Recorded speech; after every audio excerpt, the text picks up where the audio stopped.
Hello, my name is Lauren Buffa. I am one of the instructors here at the Culinary School of Fort Worth, and I wanted to show you guys the art of napkin folding today. For our class today, we had front of the house, and so our students learn about the art of setting the table and other things like that. So this is one of those things that is encompassed within the front of the house is the art of napkin folding. So I'm going to show you guys a few, actually 3 different folds that we do here commonly here at the school. The first one I'm going to show you is the artichoke napkin fold. So first thing to note on our napkin is a lot of square linen napkins are not actually perfect squares, so we have to kind of work around that fact. Also, you'll notice that there is a seam side to the napkin, and if you flip it over, this side does not have the seam, so that anytime we were folding our napkin, we would want that non-seam side to be on the outside. So my goal here as I begin this fold is I'm going to turn it seam side up so that that's going to become the inside of my fold. So for the artichoke fold, if you went to school in the 90s, maybe you might remember the cootie catchers that you used to make in school. So this fold is basically that exact same thing. This fold is used a lot of times in restaurants, and oftentimes you would put it on a plate. So for an example, if I was going to serve a souffle to my diner, I would have my ramekin that has my hot, beautifully risen souffle on it on my plate, but when my serving staff takes it out to the table, the tendency is that the ramekin can slide around on the plate a lot. So this artichoke fold actually serves a purpose so that you put it underneath your ramekin and it doesn't slide as much on the plate. So the way that we execute this fold is I have my napkin seam side up. I'm going to take all 4 corners and fold them in. So because this isn't a perfect square, it's not going to perfectly meet, but that's okay. I'm going to take the corners and roughly meet them in the middle. So what I'm going to do next is I'm going to turn my napkin over, just like this. And I'm going to do the exact same thing that I did. So I'm going to take my 4 corners, I'm going to tuck them in the middle, just like this.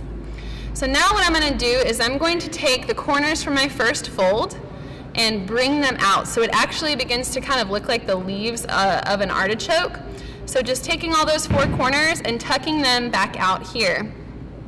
So as I'm ready for service, my souffle is just coming out of the oven. I would place this napkin right on the plate, making sure all my 4 corners are tucked out still. You can put a catty corner, diagonal on your plate or straight on. I think it looks a little bit nicer diagonal like this.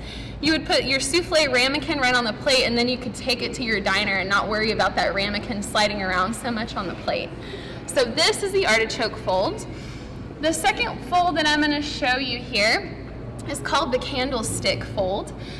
So this is, the advantage of using this is that you get some height on your plate. So sometimes you have a nice little spread on your plate and your table might be really crowded, so you might want some sort of a napkin with some height or elevation that you could set on your actual plate.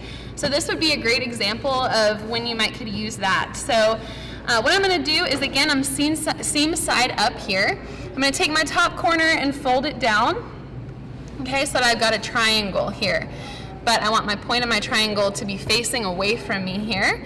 So then what I'm going to do is take this point I've created and bring it down here. So I've got kind of this triangular shape that's meeting the bottom edge of my napkin.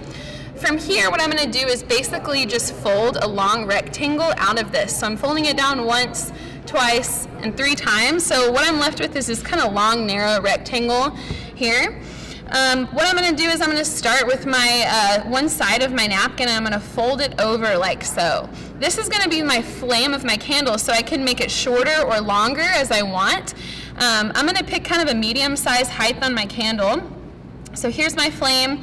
What I'm going to do then is just continue rolling this all the way down to the other corner of my little rectangle I've made here, so that when I get to the end, this little flap here on the end, I've got all of these kind of rolls that I've made within this napkin. This just gets tucked right in the bottom here. This is the hardest part of the whole fold, so I just gotta kind of tuck this in. You would set it on your plate or on your table just like that and have a nice little candlestick there. So there's the candlestick fold. The last fold I want to show you is kind of a flat fold that you would put on. You could either do it on the plate or right on your table for service.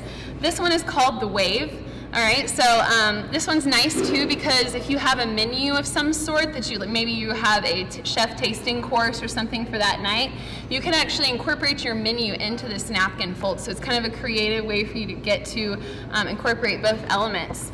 So what you would want to do here, seam side up again on this guy. I'm going to take the top corners here and I'm going to fold them about 1/3 of the way down. I'm going to take these bottom corners here and meet them up, so I basically folded 1/3 over and that other third right on top of it here. What I'm going to do now is take these seams and just tuck them right in. So I'm going about 1 inch maybe on that, maybe about the length of my first knuckle here. I'm going to do the other, on the other side I'm going to do the same exact thing, so tucking these seams in. So from here I'm going to take one edge of the napkin and meet it right at this seam here on the other edge. Okay, so I'm just going to fold it right on top. You could see where it'd be really nice to have some sort of an iron so that your folds would stay a lot better. And then finally what I'm going to do is take this third part over here and just fold it right on top so that I've got kind of this 3 stair-stepping effect that I've created here. So what I can do now is that I can tuck my menu for the night actually into that fold. At any one of these stair-stepping points I could do that, and that's a good way to incorporate my menu for service for that. So hopefully you learned a few things here in our video that you didn't know before about napkin folding, and stay tuned for our next video. Thank you so much.